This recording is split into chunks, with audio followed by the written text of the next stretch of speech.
Rozhovor vysielame aj v televízii Slovensko. Zapnite si ju u svojho operátora. Dobrý deň, vážení diváci, milí priatelia. V relatívne krátkom čase vítam v štúdiu človeka, ktorého sme tu mali nedávno. No váš záujem o jeho názory bol mimoriadne vysoký, preto je tu opäť. Tento raz bude ale téma trochu iná. Výročie novembra 89 a jeho odkaz do súčasnosti. Určite vám mnohým niečo hovorí slovné spojenie Bratislavská Peťka. Ak to niektorí, najmä mladší, náhodou neviete, práve o spojitosti medzi Bratislavskou Peťkou a udalosťami 17. novembra 89 budeme diskutovať s priamym pamätníkom tejto doby. A to nie len o tom, ale aj o súvislostiach, ktoré mali vplyv na ďalší vývoj v našich novodobých dejinách.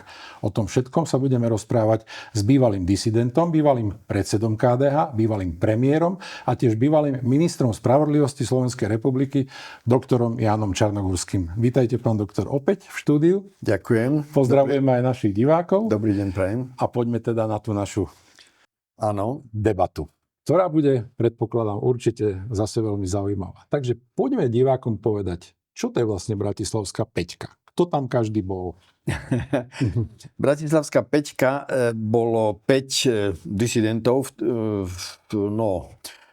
Začalo to povedzme v auguste 1989, ktorí sme podpísali výzvu, aby občania kládli kvety alebo zapalovali sviečky na miestach, kde v auguste 68 vtedy okupačné tanky Varšavskej zmluvy zabili našich občanov. No, v Bratislave pred Univerzitou Komenského na námestí SNP, v Košiciach, v Poprade, možno ešte aj niekde inde. No a toto sme podpísali 5. V podstate to bol taký náhodný výber. Ja poviem tie mená, dobre? Áno. Bol tam Miroslav Kusí, signatár Charty 77, potom tam bola disidentka, spisovateľka Hana Ponická, bol tam potom tajný spolupracovník Hlasu Ameriky Anton Selecký a lekár Vladimír Maňák. A samozrejme vy. Áno.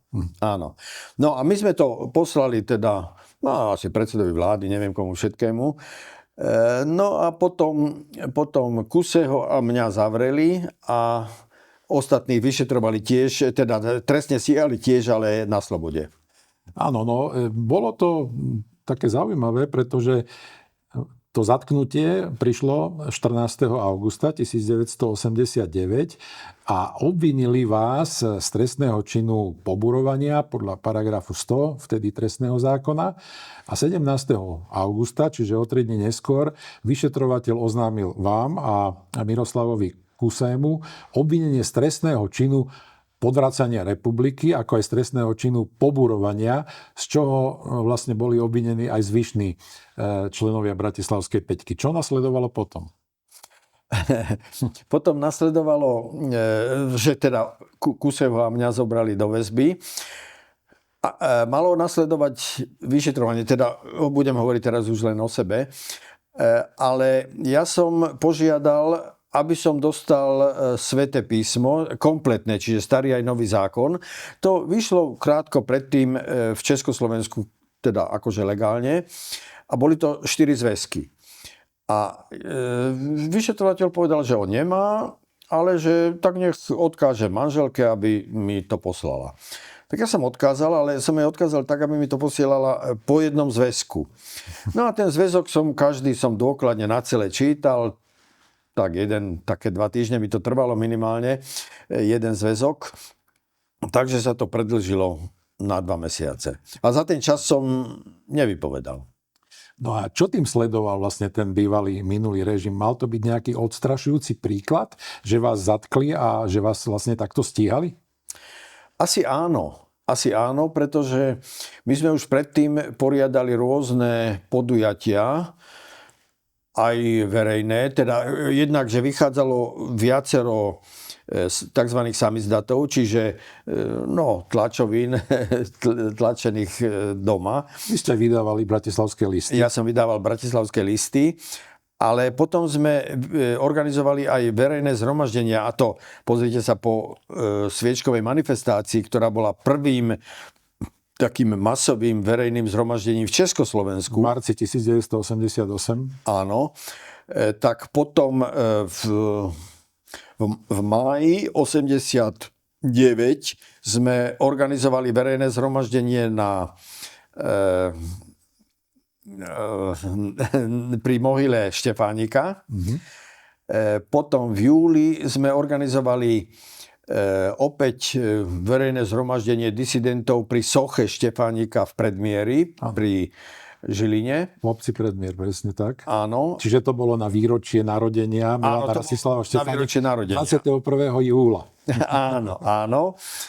No a viete, tak ako nám rástla odvaha, keďže nám to všetko prešlo, tieto verejné zhromaždenia, tak bolo jasné, že ako by čas išiel, tak by sme organizovali ďalšie a ďalšie. No tak tomu chcela asi štátna bezpečnosť zabrániť. No a vy ste vlastne vtedy vlastne v tom čase bola aj tá výzva niekoľko vied antisocialistická a vy ste vlastne vtedy prvýkrát vlastne vyslovili požiadavku slobodných volieb a zmenu volebného zákona. Áno. A to som, no najmä takto verejne som to vyslovil na tom zhromaždení v Predmieri, čiže 21. júla 89. No a potom sa to pri rôznych príležitostiach opakovalo. A nakoľko vám priťažilo aj to vydávanie toho samizdatového časopisu Bratislavské listy? Vydávanie bratislavských listov som oznámil písomne Ministerstvu kultúry, čo zodpovedalo vtedajšej vyhláške o vydávaní takýchto tlačovín. A to vtedy, keď som ich začal vydávať, to znamená niekedy v júni 88, tak nejak to mohlo byť. A zároveň som tam napísal, že teda to budem vydávať a ja budem vydavateľom. A tým som chcel jednak, že aby bol kvázi dodržané predpisy, ktoré vyžadovali takýto oznam. Nevyžadovali súhlas, vyžadovali iba oznam. Oznam. A druhý dôvod bol ten, že takýmto spôsobom som chcel zobrať štátnej bezpečnosti, alebo lepšie povedané režimu, akoby výhovorku, že no dobre, oni nič proti bratislavským listom nerobia, alebo nevedia, že kto ich vydáva a tak ďalej. No ale na každom čísle som bol uvedený ja ako vydavateľ. Áno, no bolo to vtedy veľmi zaujímavé, pretože vtedy to spustilo na Slovensku vlnu protestov, o čom dnes už možno mladí alebo neskôr narodení nevedia prakticky nič, ale my skôr narodení si to pamätáme, že to tak bolo, hoci tých oficiálnych zdrojov, aby sme sa to dozvedeli, bolo tiež minimum. Vtedy bol kľúčový aj ten protestný list z 30. augusta 89, pod ktorým nájdeme aj podpis veľkej väčšiny odporcov režimu z 80. rokov, vrátane lídrov skrytej cirkvi, napríklad Ján Chryzostom Korec, tam bol podpísaný aj František Mikloško, aj pán Krčmery, tam bol podpísaný. Aj ochranári ako Mikuláš Huba, Ján Langoš, dokonca tam bol aj Milan Kňažko, dokonca aj Alexander Dubček. Nakoľko vám toto vtedy pomohlo? Alebo morálne hlavne?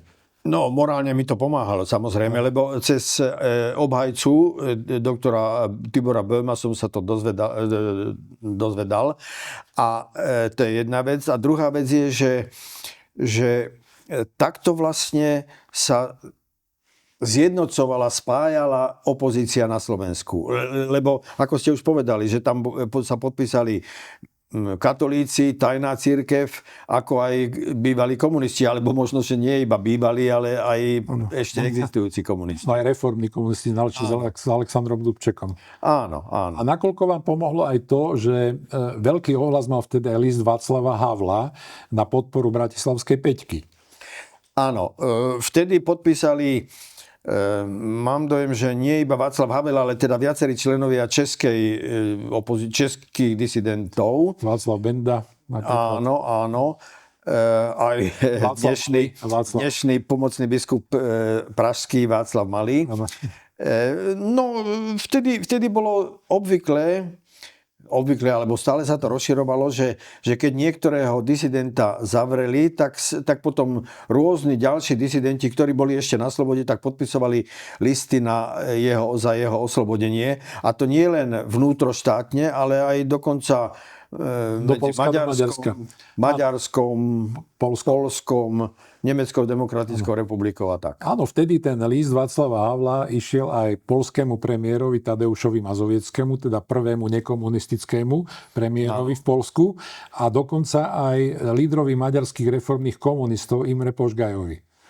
Áno, a s tým listom Mazovieckému to bola taká na tú dobu až komická situácia, že Václav Havel napísal list teda Mazovieckému, predsedovi poľskej vlády, a zo svojej súkromnej adresy, lebo inú adresu nemal samozrejme. A Mazoviecký mu odpísal a potvrdil áno, že je proti môjmu väzneniu. No ale samozrejme svoj list mohol adresovať len na tú adresu Václava Havla, ktorú bola uvedená, čiže súkromná adresa Václava Havla. A doručovať ju muselo, aj doručovalo poľské veľvyslanectvo v Prahe. Ale poľské veľvyslanectvo v Prahe nevedelo, že kde Václav Havel býva. No tak to mi potom rozprávali, ako to všetko prebiehalo. No dobre, tak teraz preskočme tých pár možno dní alebo týždňov, kedy vlastne došlo k vášmu prepusteniu. Lebo najprv bol prepustený Miroslav Kusí, to bolo... Áno. Neviem, to bolo, myslím, že... V septembri 89. V septembri 89. A potom ste už vlastne zostali vo väzení iba vy. Áno. Ako ste to brali? A prečo ste vlastne vy zostali v tom väzení? Americká veľvyslankyňa v Prahe, to bola tá predtým taká známa hollywoodská detská herečka Shirley Temple Black. Áno. Shirley Temple Black. Ona každý deň samozrejme písala do Washingtonu listy o situácii v Československu, čo je povinnosťou každého vyslanca. A jej listy boli potom neskôr uverejnené ako kniha v češtine a angličtine. A ona v tom liste, kde do Washingtonu oznamuje, že že Kusí bol prepustený, tak oznamuje, že no ale Čarnogórsky nebol prepustený, pretože Čarnogórsky má tvrdšiu povahu, alebo tak nejak to po anglicky napísala. No ale práva príčina bola iná, pretože vy ste odmietli tú ponuku toho režimu, ktorý vám vtedy niečo ponúkol, aby vás prepustil. A vy ste to odmietli. Čo to nie, áno. Ja som nechcel, proste s režimom som nechcel spolupracovať nijak. Napríklad aj tým, že som odmietol vypovedať, kým mi nedajú tú Bibliu. No dobre, a potom tie udalosti mali taký veľmi zaujímavý spád, pretože najprv prišiel 16. november 1989, kedy vlastne vy už ste sedeli vo väzení, to bolo v Justičnom paláci vtedy? Áno. V Justičnom paláci. Ale z tej zadnej strany. Z tej zadnej strany. No a čo sa vtedy dialo? Pretože vy ste už vtedy určite mali nejakú spätnú väzbu. No, tak prvé pojednávanie v mojej veci bolo vytýčené na 13. novembra, ale vtedy ešte nebežala tzv. Nežná revolúcia. A takže, ako mi potom neskôr priatelia povedali, tak pred Justičák prišlo tak do stovky mojich prívržencov, ktorí tam potichu demonstrovali za moje prepustenie. Lenže ja som vtedy namietal zloženie súdu, že sú to komunisti a tak. Takže to museli odročiť vôbec bez otvorenia pojednávania. A ďalší termín bol vytýčený až na 23. novembra. To už ale 23. už takmer týždeň bežala Nežná revolúcia, áno. No a vtedy už potom prišlo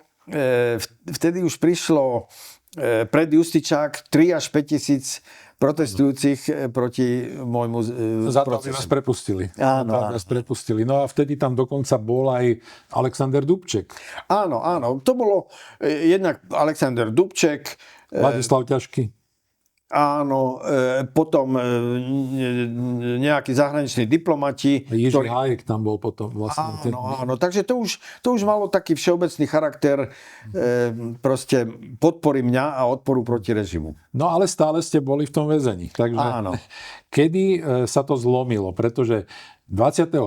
novembra, to už bolo vlastne 5 dní po začiatku, po tých udalostiach na Národní tříde v Prahe, protestovalo približne 15 000 ľudí pred Justičným palácom za vaše prepustenie.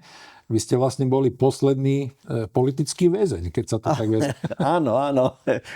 No a tak mňa najskôr, ja som nepožiadal o amnestiu.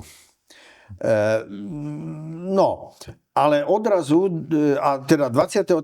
novembra bolo už pojednávanie, na ktorom síce súd vyniesol oslobodzujúci rozsudok, ale prokurátor podal odvolanie, takže som zostal vo väzbe a malo to ísť na vyšší súd. Krajský súd asi, neviem ktorý. Áno. No a odrazu 25. novembra, tak podvečer prišiel za mnou väzenský strážnik, povedal mi na celu, povedal mi, aby som si zbalil veci a išiel za ním. On mi nepovedal nič. No dobre, tak som išiel za ním a išli sme ku riaditeľovi väznice a on mi povedal, že prezident republiky Gustav Husák, že mi udelil amnestiu. No tak, aby som teda vypadol. No ale keďže to bolo teda amnestia zhora, čiže ani moja manželka nevedela, že budem prepustený, ani môj obhajca nevedel, že budem prepustený, tak zobral som si veci do tašky a mal som našťastie toľko peňazí na električku, sadol som na električku a išiel som v Bratislave do Dubravky domov. No ale prekvapenie bolo také, že doma ste nenašli manželku, lebo tá bola v tom čase v Prahe myslím, že na Letnej, na tej obrovskej manifestácii, kde vlastne bola aj na tribúne. Áno, lebo totiž moderátorom tých manifestácií v Prahe bol dnešný pomocný pražský biskup Václav Malý, ktorý predtým ako disident bol viackrát v Bratislave a niekedy aj nocoval u nás doma. No, čiže my sme ho poznali. Aj manželka ho poznala samozrejme, a manželka, asi to už bolo aj v televízii, čiže videla, že on moderuje tie demonštrácie. Tu nám ma neprepúšťali. No tak ona cestovala do Prahy, aby povedala Václavovi Malému, že Vašku, no tak rob niečo, aby prepustili aj môjho manžela. No a tak sa stalo, že sa dostala až na tribúnu, ale to bolo zrovna 25. kedy ma prepustili, tak ona potom vlakom opäť domov, čiže prišla okolo polnoci nejak domov. No a ja som už bol doma. Áno. No tie udalosti potom mali taký zaujímavý spád, pretože vy ste sa potom po prepustení, jednak ste vystúpili na námestí SMP, kde vás 100 000 ľudí burlivo privítalo. No vtedy ešte nie 100 000, ale 20 000. No tak bolo tam veľké množstvo ľudí. Ako ste to vtedy prežívali? Čo to pre vás znamenalo? Bolo to pre mňa obrovské vzrušenie, nadšenie, jedno s druhým. Poďakoval som im za podporu, ktorú mi dávali aspoň hlasom dovtedy, pretože ešte aj keď som bol na cele, tak keď sme si otvorili, boli sme dvaja na cele, keď sme si otvorili okno cely, ktoré bolo tak hore, malé, tak bolo počuť skandovanie, teda nie čo sa skanduje, a bolo počuť, že na námestí SNP sa niečo deje. Áno. No dobré, a potom, keď ste vystúpili už aj na tom námestí SMP, tak potom prišla taká zaujímavá udalosť, pretože vy ste ako jediní dostali poverenie, že pôjdete do Prahy ako jediný Slovák, ktorý sa tam zúčastnil na zasadnutí, myslím, že občianskeho fóra vtedy. To neviem, či na akom mieste sa to konalo. No nie, na rokovanie s federálnou vládou. Na rokovanie s federálnou vládou dokonca. To vtedy bol ešte Ladislav Adamec, myslím, že predsedom tej federálnej vlády komunistickej. Aj tesne potom, po novembri. No a vy ste sa vtedy zrazu ocitli ako prvý podpredseda federálnej vlády, v ktorej bol, vlastne to už bol Marián Čalfa, myslím, že premiérom. Áno, ale ako sa toto stalo? Najskôr takto, že áno, bol som tam jediný Slovák na tom prvom rokovaní, ale to preto, že VPN jednoducho neprejavilo záujem o účasť na tom rokovaní, hoci išlo o najdôležitejšie politické otázky ďalšieho vývoja Československa, veď Československo bolo stále ešte síce federáciou, ale Ešte socialistické, ešte socialistické, No. presne tak. No, a tak ja, keď som počul z médií, že bude také rokovanie, tak som hneď zavolal do Prahy, pokiaľ si pamätám Václavovi Bendovi, Áno. že teda dobré, ja chcem tam byť prítomný za Slovensko, veď predsa Slovensko musí byť prítomné, zastúpené na tom rokovaní. Ja som sa nestaral o ostatných, ale však vtedy som nebol členom VPN, ani potom som nebol členom VPN, ale proste som pociťoval, že Slovensko tam musí byť zastúpené.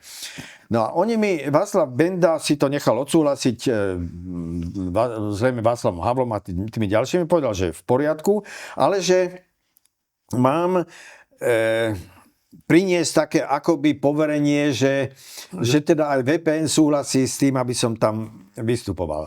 Tak to mi nerobilo problém, išiel som tu za vedúcimi VPN, Peter Zajac, Fedor Gál, Martin Butora a ešte jeden, dvaja tam možno boli asi. A povedal som, že o čo ide, s tým oni nemali problém, ale čo mňa prekvapilo, že aj keď oni vedeli už predtým, že takéto rokovanie s federálnou vládou bude, a to bolo, opakujem, prvé také oficiálne rokovanie s federálnou vládou o ďalšom vývoji.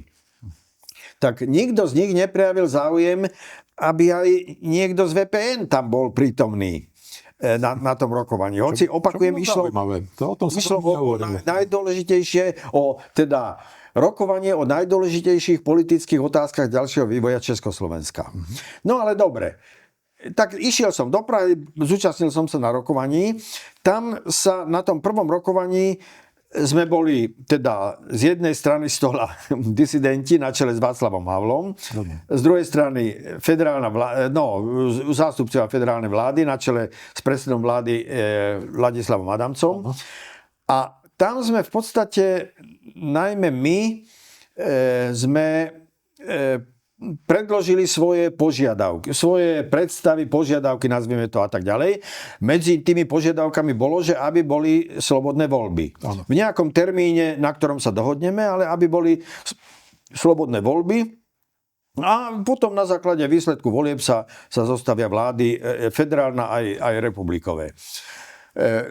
Adamec sa k tomu nevyjadril, že či súhlasí alebo nie, čo bolo logické, povedzme. Rozišli sme sa bez určenia ďalšieho termínu stretnutia.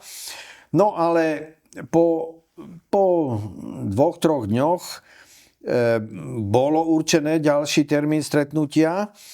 Na ten sme už išli viacerí zo Slovenska. No, Jozef Mikloško tam bol napríklad? No nie, Jozef Mikloško nie. Jozef Mikloško bol potom až vo federálnej vláde, ale až neskôr. Nie, na rokovaní nebol. Aha, jasne. Na rokovaní nebol. No a opäť tie proste stanoviská strán sa neboli bližšie.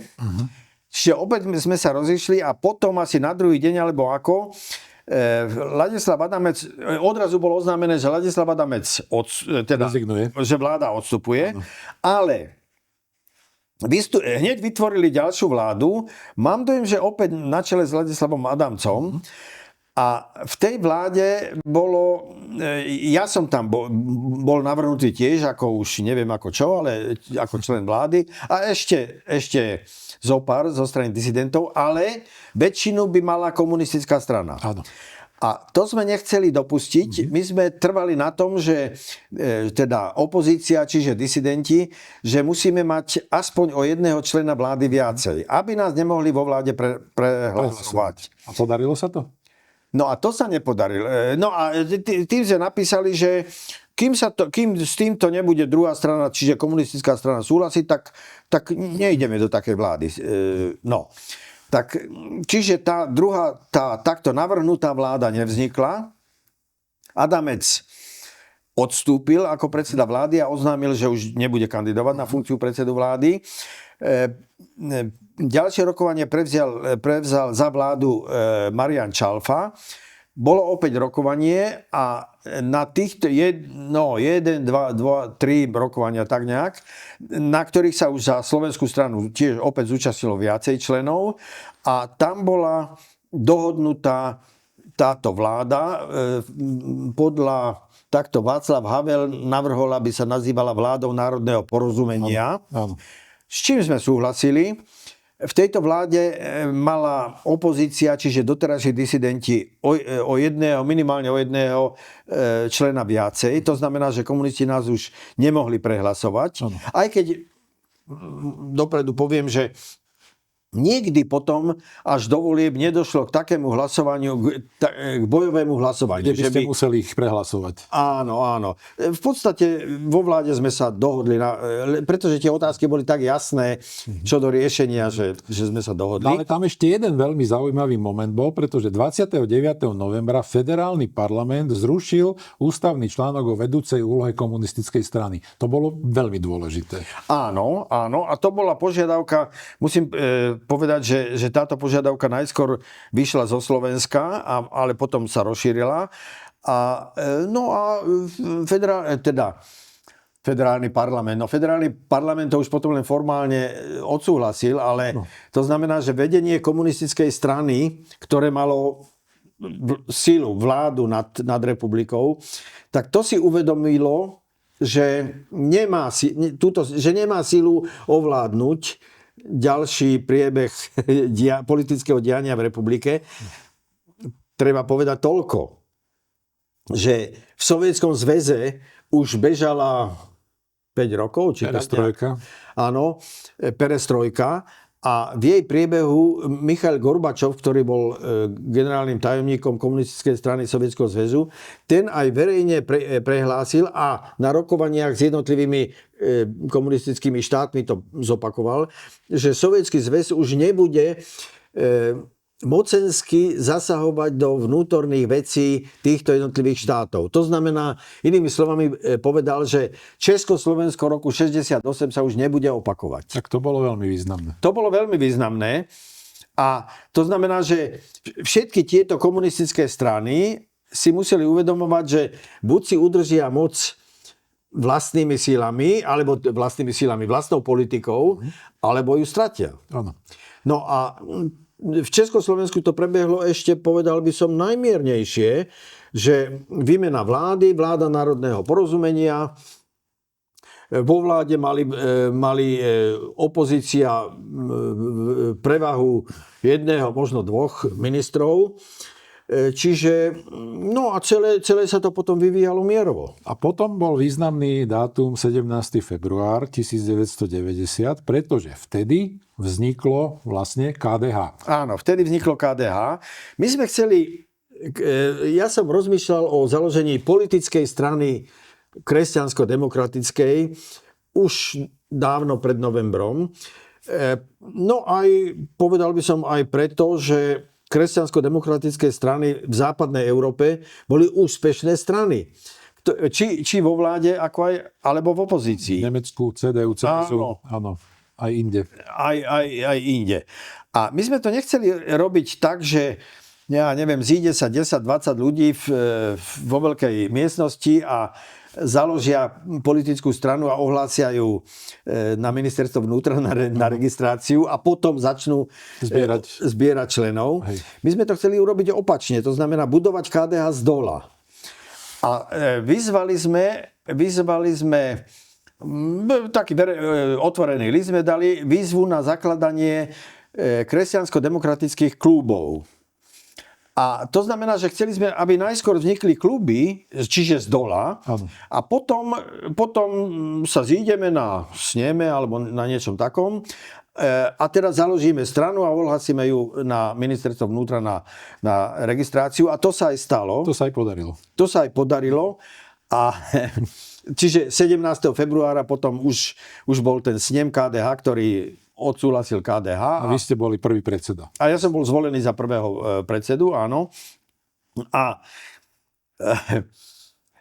teraz už nie som členom KDH, ale predsa len to poviem, že vďaka tomuto tejto forme vzniku KDH, to znamená z dola, je KDH také pevné až doteraz, že existuje. Že má najrozšírenejšiu štruktúru vlastne. Najrozšírenejšiu štruktúru, takže aj keď 2 volebné obdobia nebolo v parlamente, ale predsa len znovu sa dostalo a je v parlamente, pretože, opakujem, vznikalo z dola. Áno, no a potom výsledkom toho celého boli tie prvé slobodné voľby v júni 1990, ktoré som ja moderoval v Prahe za Slovensko spolu s kolegyňou Naďou Petrovou, ktorá bola za českú stranu v Československej televízii.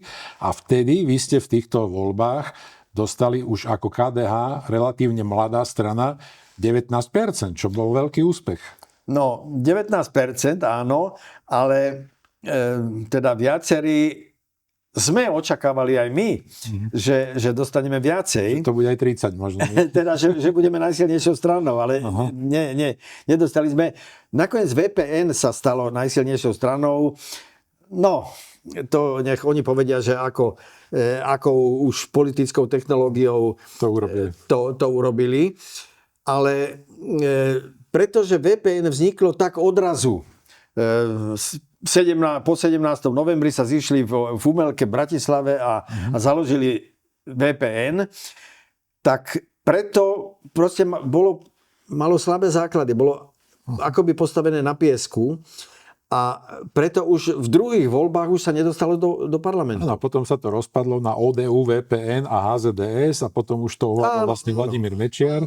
De facto. No, dobre, ale to bolo Mečiar, to už bola ďalšia kapitola, hej. To už bolo HZDS, ale to znamená VPN zaniklo. Áno, zaniklo. Po 2 rokoch. Áno. KDH trvá doteraz. No dobre, takže poďme z tejto histórie k dnešku.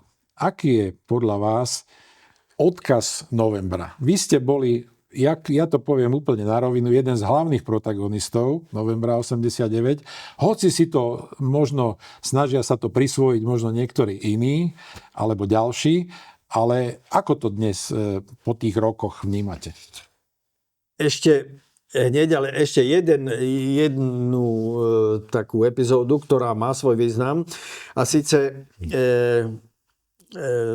ten pochod študentov 16. novembra 89. Samozrejme. Tak pani Hrinková mi povedala potom neskôr už... Áno, Henrieta Hrinková, hlavná organizátorka. Áno, hlavná organizátorka tohto pochodu, že vlastne k tomu pochodu došlo tak, že študenti boli pred Justičákom v Bratislave, demonštrovali za moje prepustenie. Áno.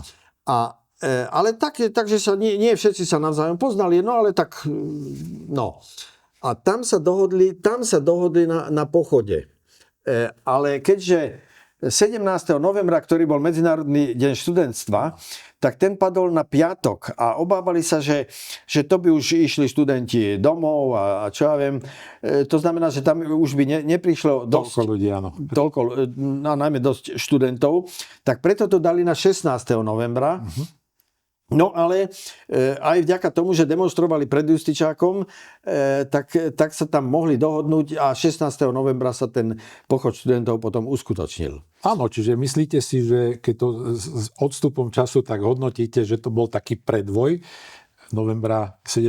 novembra 89 na Slovensku, lebo začali sme de facto o deň skôr ako v Prahe. No áno, ale viete, to sa postupne lámali také psychologické bariéry, ktoré tu za 40 rokov komunizmu sa navršili. Jedno lámanie bolo sviečková manifestácia, že odrazu bolo možné, aby tisíce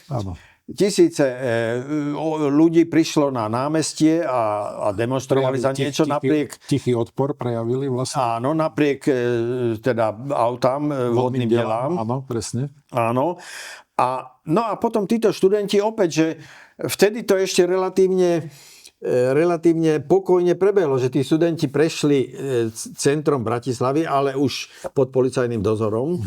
No ale to znamená, že keby sa vývoj neposunul ďalej, tak už o týždeň by išli a nie iba tak pokojne, alebo s takými pokojnými heslami ako 16. novembra, ale s radikálnejšími. No dobre, takže teraz poďme k tomu 17. novembru, pretože niektorí pochybovači hovoria, že to bolo všetko dohodnuté, že to bola taká tichá dohoda s komunistami o prevzatí moci. Ako to hodnotíte vy? Pretože vy ste boli v centre diania a z toho, čo ste povedali, to vôbec tak nebolo. Áno, nebolo to tak, pretože však pred 17. novembrom ani nebolo tu na organizovanej síly, no boli disidenti, boli chartisti, no ale to boli signatári charty, ktorí o sebe, niekoľko desiatok, povedzme v Prahe o sebe vedelo, ale neboli schopní zorganizovať odovzdanie a prevzatie moci. To chcem povedať. Ale že to proste minimálne v celej Európe už prebiehal proces rozpadu komunizmu. Komunistického bloku. Koniec koncov v Poľsku, predsa poľská nekomunistická vláda Mazovieckého nastúpila už nejak v júli, alebo ako? Áno, 89. 89. Áno. Maďarsko púšťalo východných Nemcov do Rakúska. V Poľsku to bolo pri tzv. Okrúhlom stole a dokonca prvým prezidentom po tej zmene režimu bol Vojtech Jaruzelský, ktorý bol komunista, ale bol ústretový voči všetkému, čo sa vtedy udialo. Áno. Čiže takto to prebiehalo. A takže potom aj naši komunisti videli, že to už neudržia. Tým viacej, keď Gorbačov povedal, že im nepríde na pomoc. Jasné. No, takže keď potom vďaka klamstvu o tom, že bol zabitý študent na Národnej triede v Prahe, odrazu začali tie demonštrácie, tak potom už vlastne nikto ich nebol schopný zastaviť, pretože boli také mohutné. A keď si v archívoch rôznych a v univerzitnej knižnici a podobne nájdete noviny z tých prvých dní po 17. novembri, tak tam kľúčový význam mala údajná smrť študenta. Áno. Proste smrť študenta, o ktorej všetci boli presvedčení, že sa stala, hoci ona sa nestala. A pritom to bolo fiktívne, pretože za toho študenta sa vydával agent EŠTB Zivčák. Áno.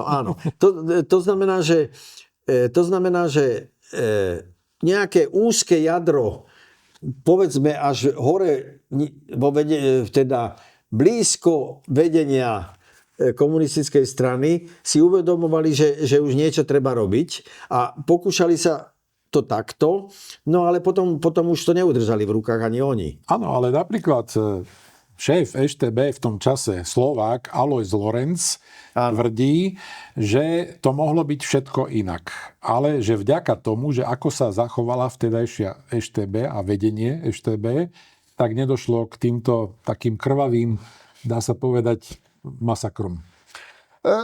Ja neviem, ja som bol vtedy vo väzení, čiže ja to nebudem vyvracať. Ale viete, to je, že po 40 rokoch komunizmu, po stovkách politických popravených, po 10 000 politických väzňov za celé obdobie komunizmu a odrazu jedna klamlivá správa zapričinila, že tento režim padol. No dobre, a ako to vidíte dnes? Čo tu z toho novembra ostalo? Pretože máme takú vládu, akú máme, máme takých politikov, akých máme. Nie ste z toho sklamaní, čo tu dnes máme? Som, ale o tom o chvíľu. Najskôr chcem povedať toľko, že komunizmus už v tých 80. rokoch bol prežitým systémom. Ja keď som v Rusku, tak ruským partnerom hovorím, že bolševici, komunisti v Rusku od začiatku páchali zločiny a neviem čo všetko, ale dajme tomu, že sa rehabilitovali víťazstvom v druhej svetovej vojne. No dobre, ale a potom oni prišli s perestrojkou. tu teda v strednej Európe ten komunizmus, ja teraz neviem, že ako bolo po vojne. Viete, ja tesne po vojne, v prvých rokoch po vojne, nechcem zabúdať na to, že za vojny išlo, povedzme, no najmä Čechom alebo aj Poliakom, nám Slovákom až do takej miery nie, ale Čechom a Poliakom určite, o národnú existenciu. Veď predsa Hitler mal v pláne likvidovať český národ a likvidovať poľský národ a Rusov vytlačiť niekde za Ural. No, čiže keď sa podarilo víťazstvo nad takýmto zločincom, tak a vtedy naozaj dôležitú, pravdepodobne najdôležitejšiu úlohu hrali komunisti, tak nemožno sa diviť, alebo ja sa nedivím, že teda aj v prvých rokoch po vojne boli takí silní. No ale to už nebudem rozoberať podrobne ako tie nasledujúce roky, ale v 80. rokoch už ten komunizmus bol zjavne zlým politickým systémom, už brzdil spoločenský rozvoj týchto štátov a spoločností. Veď my v Bratislave predsa, viete, teraz sú spoločné televízne antény. Ale vtedy na viedenskú televíziu boli iné antény, teda ale na streche, ako na československú televíziu. A keď ste išli po sídlisku v Bratislave, tak úplne všetky paneláky boli obsypané televíznymi antenami na rakúsku televíziu. Áno. Čiže tu na Bratislava, však nie len Bratislava, ale ja som to videl najviac v Bratislave.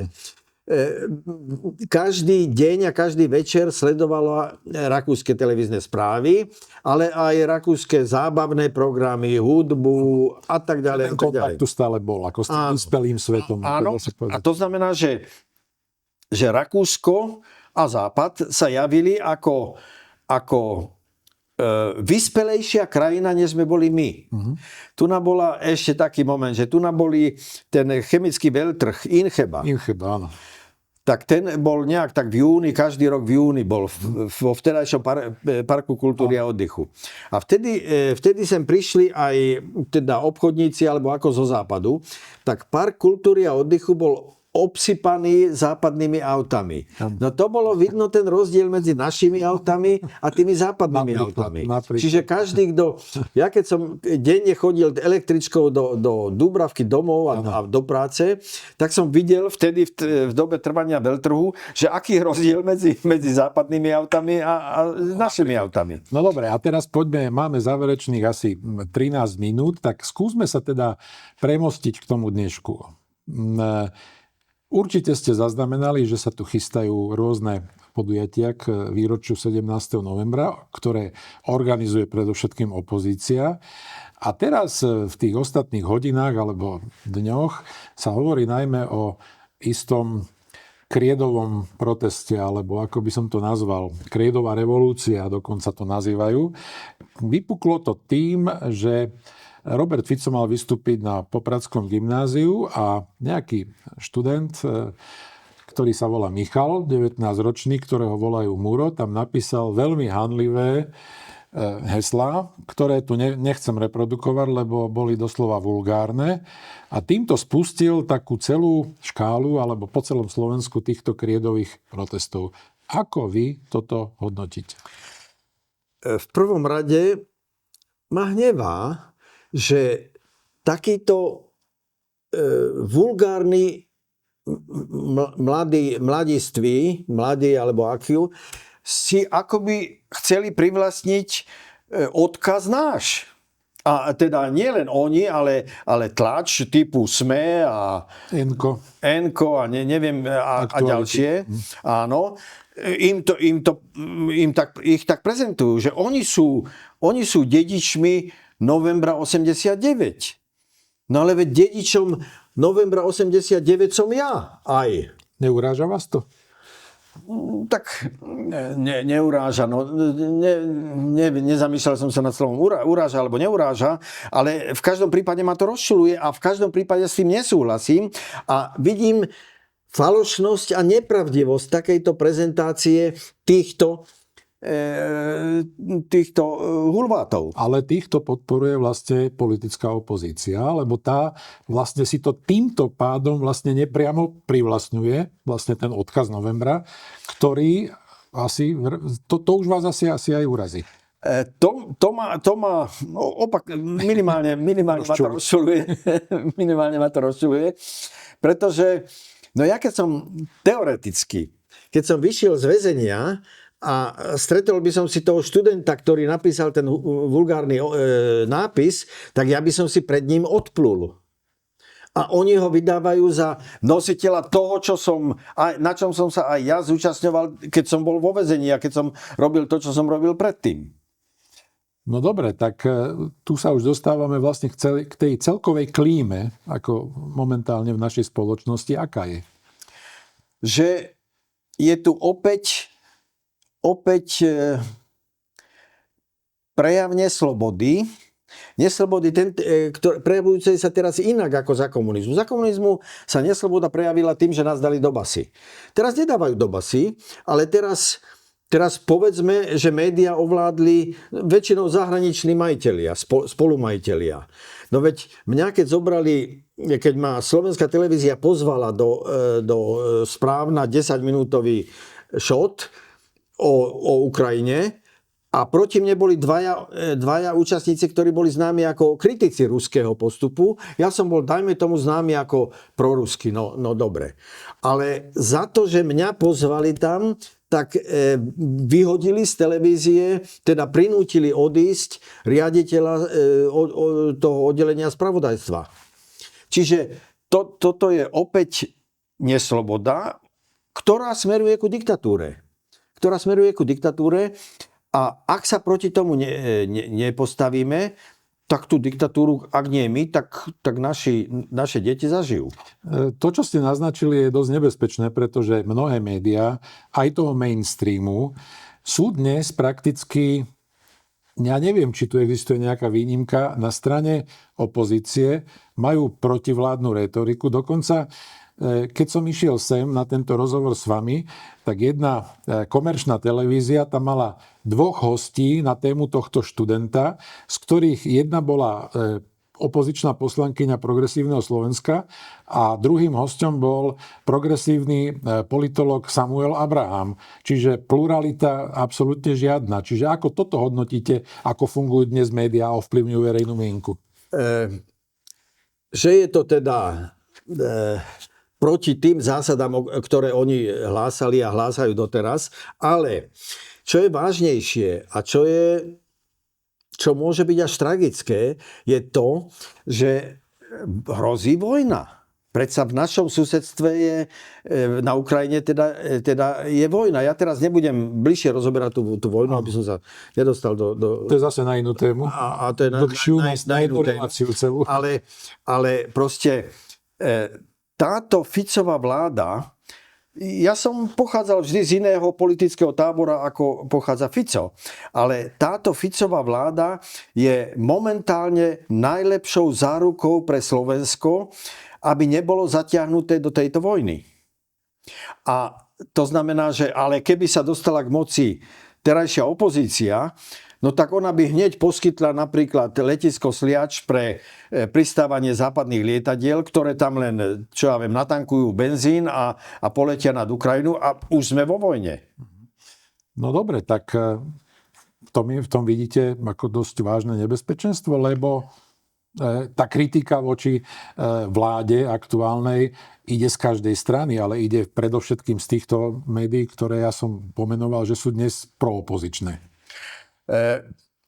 To vidím hlavné nebezpečenstvo, pretože áno, samozrejme možno kritizovať túto vládu z rôznych hľadísk. Ani ja ju neschvaľujem jej politiku zo všetkých...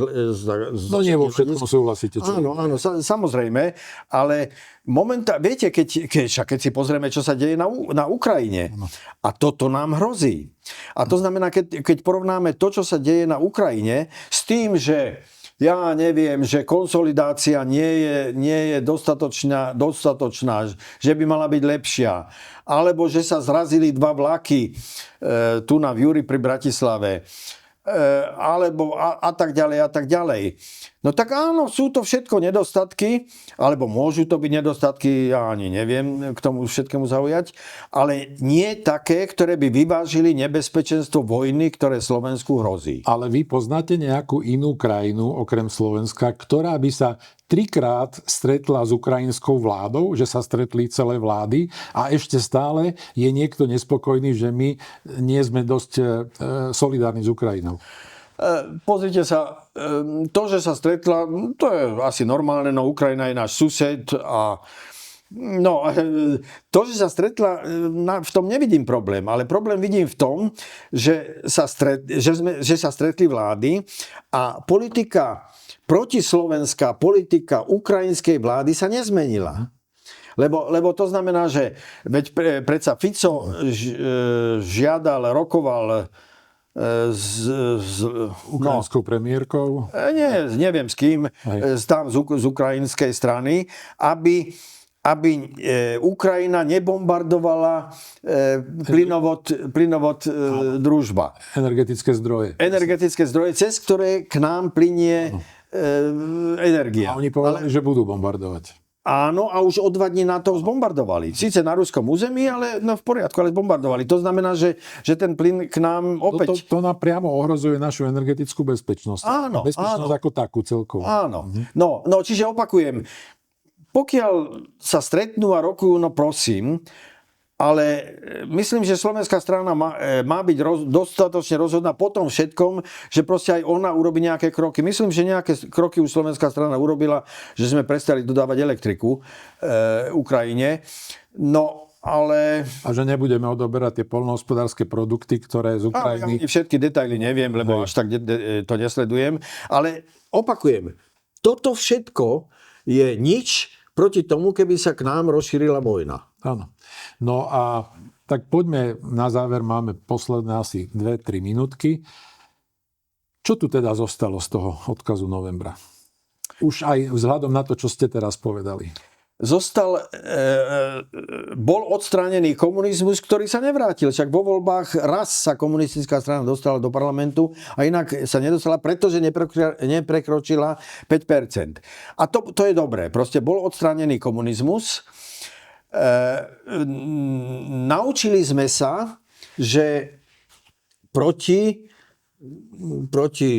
diktatúre alebo aj čiastočnej diktatúre sme schopní bojovať a sme schopní vyťaziť.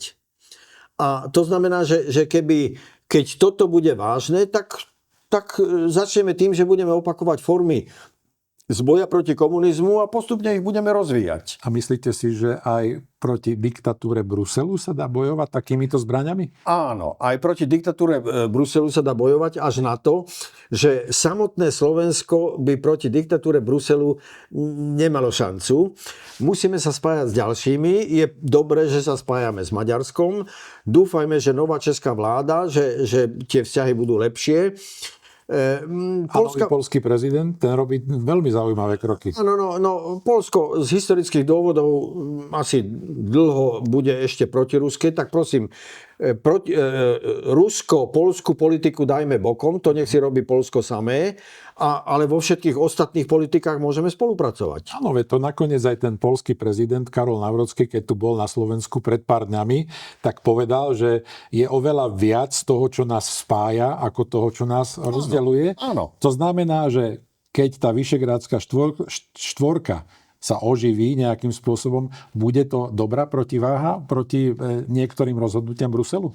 Áno, bude to začiatok dobrej protiváhy, lebo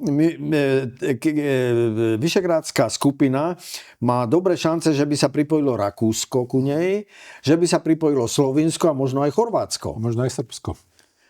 No Srbsko ešte není v Európskej únii. Nie, ale ako taký No tak tá spolupráca už je tak či tak. pozorovateľ alebo pridružený áno, samozrejme, áno. Áno, a takým spôsobom môžeme vlastne obnoviť strednú Európu. Veď zápas za slobodu proti komunizmu začal zápasom za obnovu strednej Európy. Predsa ten list Milana Kunderu zo 70. rokov, alebo ako, to bol zápas za obnovu strednej Európy. Čiže obnovme túto strednú Európu, vtedy sme ju obnovovali proti Sovietskému zväzu, proti východu, no tak obnovme ju teraz proti západu.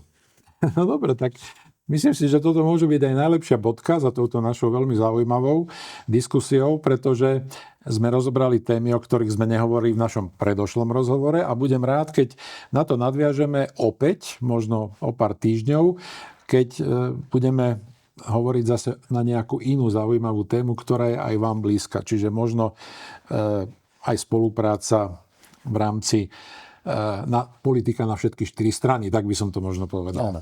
Veľmi rád a veľmi rád prídem. Ďakujem ešte raz bývalému predsedovi vlády Slovenskej republiky, bývalému ministrovi spravodlivosti Slovenskej republiky, bývalému predsedovi KDH, doktorovi Jánovi Čarnogorskému. Takže ešte raz ďakujem pekne. Ďakujem aj ja. Aj vám, vážení diváci, ďakujem za pozornosť a budem sa tešiť na ďalšie stretnutia v televízii Slovensko. Dovidenia.